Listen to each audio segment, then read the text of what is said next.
गेल्या 2 दिवसापासून किशोरप्पांची एक क्लिप फिरते व्हॉट्सअपला की आदिवासींना कोरोना झाला नाही पण पाटलांसोबत राहून कोरोना झाला बा. याच्यावर आपलं काय मत पडतंय? तर मुळात हा विषय हास्यास्पद आहे. विरोधकांकडून ज्या पद्धतीने पसरवला जातो आहे हे काही राजकारणाचा मुद्दा होऊ शकत नाही. विरोधकांकडे आज विकासावर बोलण्यासाठी मुद्दे नाहीत म्हणून अशा खोट्या एडिट केलेल्या क्लिप ते व्हायरल करत आहेत. यामध्ये आमच्याकडे ज्या दिवशी प्रवेश झाला, काही आदिवासी बांधवांचा प्रवेश झाला आणि आमच्या महाराष्ट्र नवनिर्माण सेनेतून काही मनसेचे माजी पदाधिकारी होते, त्यामध्ये आबा बाविस्कर हिरामन बाविस्कर असतील, आबा हरी पाटील असतील, यांचा प्रवेश झाला आणि गमतीत आप्पासाहेब बोलले की अनेक लोकांना या जगामध्ये कोरोनाला कोणालाही सोडलं नाही, पण माझ्या या देशातल्या राज्यातल्या मतदारसंघातल्या आदिवासी बांधवांना कोरोना झाला नाही. तर तो का झाला नाही? कारण की आदिवासी बांधव हे जल, जंगल, जमीन याची प्रामाणिकपणे सेवा करत असतात. त्यांचा आहार विहार हे पारंपरिक दृष्टिकोनातून आलेलं आहे आणि म्हणून या सर्व आदिवासी बांधवांना कोरोना होत नाही हे सांगत असताना त्यांचाच एक मित्र, आबा हरी पाटलांचा मित्र, खालून त्याने एक गमतीत एक संवाद साधला की आप्पा यांना कोरोना झाला होता आणि यांना दोघांना झाला नाही. मग त्यावेळेस त्यांनी सांगितलं की का रे बाबा तुला कसं कोरोना झाला नाही?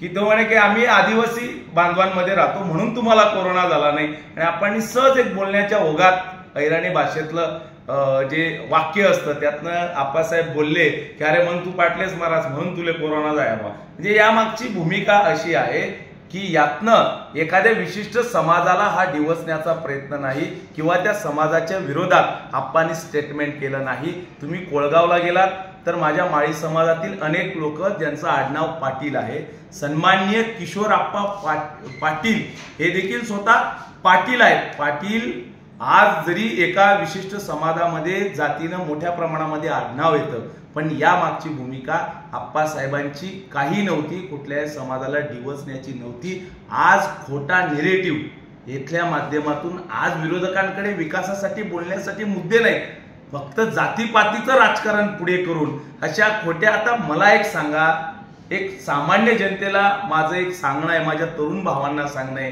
की बांधवांनो, एका कुठल्याही जातीवरती या निवडणुका होत नाही. या देशाचं संविधान सांगतं धर्मनिरपेक्ष, अनालिसिस ऑफ कास्ट, आणि म्हणून आपल्याला जाती निर्मूलन जर का करायचं असेल तर एका जातीवरती निवडणुका या होत नसत्यात. जरांगे पाटील साहेबांची सुद्धा हीच भूमिका होती की एका जातीवरती कुठलीही निवडणूक लढता येत नाही. पण आज जे किशोरप्पांच्या प्रतिस्पर्धी उभे आहेत, जे स्वजातीचं भांडवल करून आज लोकांना वेगळ्या प्रकारे डिवचण्याचं काम करतायत, तो मुळात मुद्दा चुकीचा आहे. यांच्याकडं विकासासाठी एकही शब्द यांच्याकडे बोलण्यासाठी नाही, म्हणून असा खोटा नॅरेटिव्ह यांच्या माध्यमातून पसरवण्याचं काम केलं जातंय. ज्या लोकांचं, मी तर या बाबतीत दिलीप भाऊ वाघांचे आणि त्यांच्या कार्यकर्त्यांचे आभार मानेल की आज आमचे ते राजकीय विरोधक असू द्या, पण त्यांनी आणि त्यांच्या कार्यकर्त्यांनी हे थोम पसरवण्याचं काम केलेलं नाही. राजकीय लढाया होत असतात, आज राजकारणात आमचे मतभेद असतील पण मनभेद आमचे कोणासोबत देखील नाहीत. पण दुर्दैवानं अमोलभाऊ शिंदे यांच्या कार्यकर्त्यांनी हे जे पसरवण्याचं काम केलंय, मी त्यांना माझं जाहीर आवाहन आहे की तुम्ही अहिराणी भाषा अगोदर इथली समजून घ्या. जे अहिराणी बांधवांची मतं तुम्ही मागतायत, त्यांच्याकडे मतांचा जोगवा मागतायत, त्या अहिराणीतलं व्याकरण तुम्ही पहिल्यांदा समजून घ्या. अहिराणी भाषा अगोदर बोलायला शिका. किमान 10 वाक्य त्या अहिराणीमध्ये आपण बोलावीत अशी मी आपल्याला येथून जाहीर आवाहन करतो. म्हणून विरोधकांकडे आज बोलण्यासाठी काही नाही. काहीतरी जनतेच्या कोर्टामध्ये काहीतरी खोटा चेंडू फेकायचा आणि लोकांना भ्रमित करायचं, एवढं चुकीचा आणि रडीचा डाव विरोधकांच्या माध्यमातून खेळला जात आहे. किशोरप्पा पाटलांनी कोविड काळामध्ये अत्यंत चांगलं काम केलं.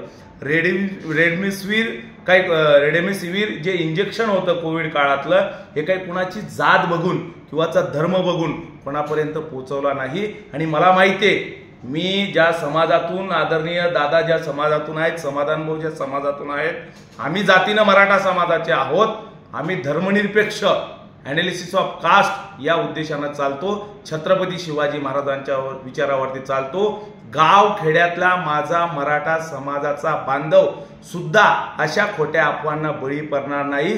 शोषित वंचित जरांगे पाटलांना अपेक्षित असणारा मराठा समाज हा आज देखील किशोरप्पांकडे आहे। हे जे सरंजामी आज जातीच्या नावानं मतं मागतायत, हे यांच्याकडं विकासासाठी एकही मुद्दा नाही। आणि यांना जर विकासावरती बोलायचं असेल, सन्माननीय किशोरप्पा पाटलांनी 3000 कोटीचा विकास या भडगाव पाचोरा मतदारसंघामध्ये केला। जर यांच्यात हिंमत असेल तर यांनी छत्रपती शिवाजी महाराजांच्या पुतळ्यासमोर यावं आणि तेथे जाहीर डिबेट करावा। आपल्या सर्व पत्रकार बांधवांना मी विनंती करेन की यांना किंवा यांच्या प्रतिनिधीला पाठवा आणि विकासावर यांच्यामध्ये चर्चा करायची हिंमत असेल तर ती चर्चा आपण घडून आणूया। किशोरप्पा पाटलांचा 3000 कोटींचा विकास हा कागदावरती एक आणि एक त्याची एंट्री, कुठलं काम कुठे झालं या सर्व मी गोष्टी सांगेल।